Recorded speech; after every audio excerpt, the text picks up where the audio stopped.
Thank you so much for saying that. My first introduction to her story was a pitch in the lobby of a hotel.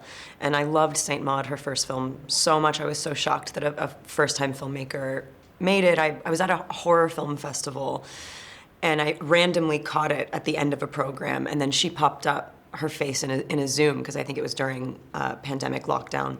And the way she was describing how she made that movie was so kind of like light and irreverent. And the movie itself it's funny, but it's very serious and confronting and truly terrifying. And then kismetly, she reached out to me because it was like my favorite movie that year, and she said that she had an idea based on conversations that she had been having with studios, producers, people that were encouraging her to find her next film, and she found that the conversation was quite generic, that it was, oh, we must make a film about a strong woman. You're such a strong woman, and that's what we need in the world, is strong women making movies about strong women. And that's true, but it is reductive, and so she, in a kind of tongue-in-cheek and irreverent way, turned that idea on its head, and I ended up playing someone who was not strong at all, of a weakling, really, a sort of feeble weakling, somebody very stuck in this period of their life in a sort of paralysis of internalized misogyny. She grew up in a 1980s town, in a violent family, queer, very much an outlier. And the way that Rose described it was basically that, like, all of these affirmations that we funnel, all of the ideas that America kind of runs on, which is, idealistically kind of a nice notion, but believing something that you cannot will everything into existence, you know what I mean? And so basically I was just very excited to help her tell a story about love that destroys, and the justifications and rationalizations of bad behaviors and extreme behaviors, all for the purpose of getting close to someone who you might not even know. So that was a long explanation, but that was why I wanted to do the movie. Jackie needed to be more than formidable. I mean, she needed to have, when Jackie walks into the gym that Lou works in, Lou's just never seen anything like this. Girls look a certain way in this town, you know. Girls are expected to kind of remain in a very particular role.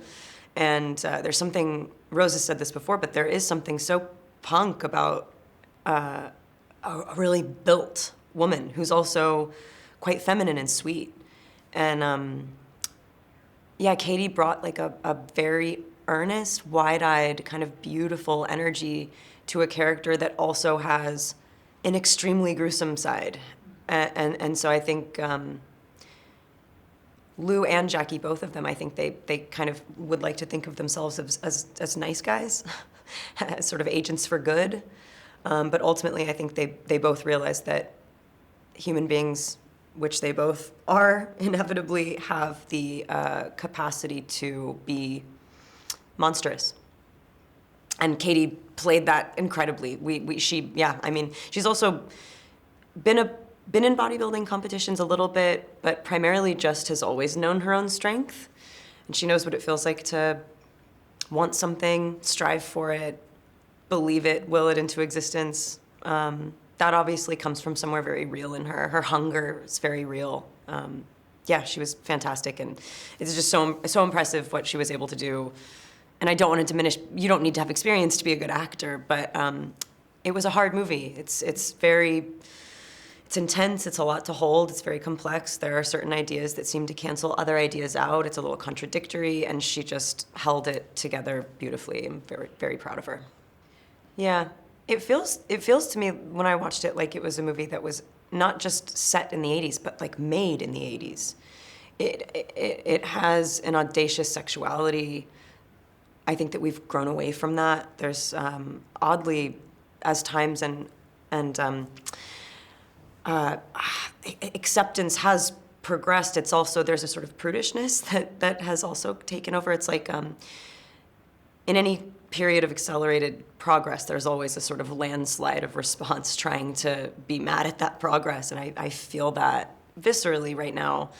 And so, yeah, this movie's, the tone of it is bizarre because it's funny and it's scary. And the reason it's scary is not because it's a horror film, it's because we ourselves, we can be, human beings are the horror story of the world. And at the same time, it's something that you can kind of be proud of and laugh at. And it's funny, it's not scathing. It's like, I think her perspective of America in the 80s, there's something beautiful and cool and fun and sexy, but also if you really look at it, empty, vapid, like what you know, yeah, I don't want to say that those affirmations aren't true. You believe in something enough, you can manifest and will it into existence, but not in the way that we perpetuate so kind of generally. Do you know what I mean? Like, not everyone's a winner. You know what I mean? It's not possible.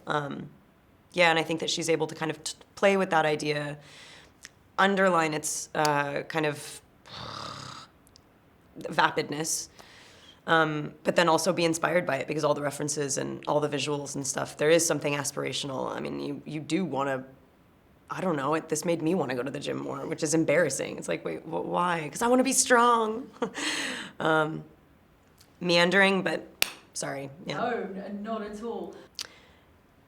Yeah, I think that's kind of a Rose coping mechanism that is really a delight, actually. You watch the movie, you're kind of like laughing at a funeral. And also laughing at the audacious sort of very unique identity. You know what I mean? It's not often that the protagonist of a film looks like Lou. It's not often that we make, this is well-worn territory, but it's worth mentioning that most queer love stories or anti-love stories, which I think this is, even though it's sort of being lauded as this love story, it's like, I don't know that they should ever stay together. I think they should break up.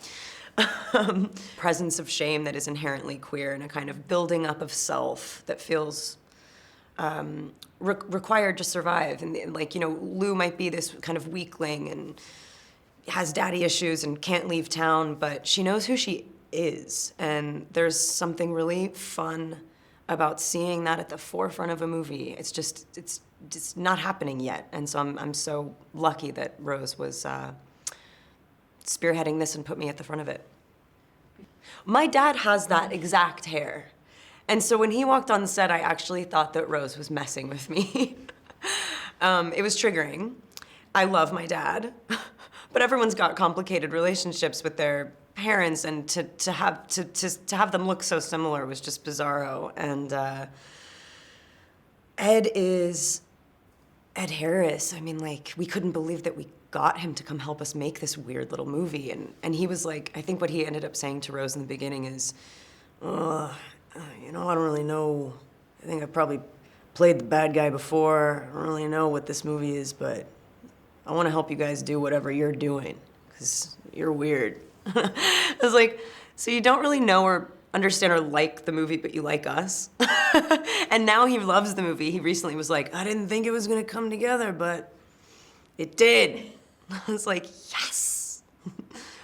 He's a legend, honestly. I couldn't believe that we were sharing space and time and scenes, and he's such a nice man, and he's so talented, and his daughter's really cool and beautiful. He brought her to set and was like so proud of her. She's an actress too, and yeah, I don't know. It was really easy to play his daughter. It was really hard to hate him.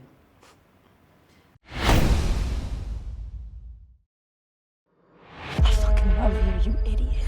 The bullshit stops now, Louise. And this is the most beautiful person. Sorry, Lou.